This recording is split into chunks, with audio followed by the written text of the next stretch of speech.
एक नज़्म मैं आपको सुना देता हूँ जो बहुत कम सुनाई है। नज़्म है बुनाई। बुनाई। मैंने अपना जहन उधेड़ा, हाँ। एक ख्याल का लंबा सूत्र सीधा करके, वाह कोसे कज़ा के रंग लगाए और लपेटा, वाह। उसके जिस्म का नाप लिया, उम्मीदों की ऐनक पहनी, एक सुनहरे जज्बे की बारीक सलाइयाँ पकड़ी, नज़्म बुनी। वाह। फिर उस नज़्म के हिस्से जोड़े, आहा।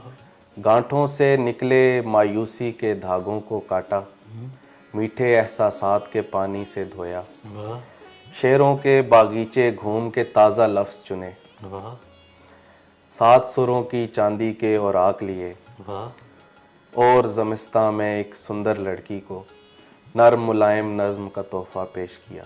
वाह। उसने तोहफ़ा खोला, मैंने पहनाया, पहनाने के बाद मुझे महसूस हुआ इस सैयारे पर वो वाहिद लड़की है जिस पर नज़्म बहुत जचती है, जिस पर नज़्म बहुत जचती है। क्या कहने, क्या कहने।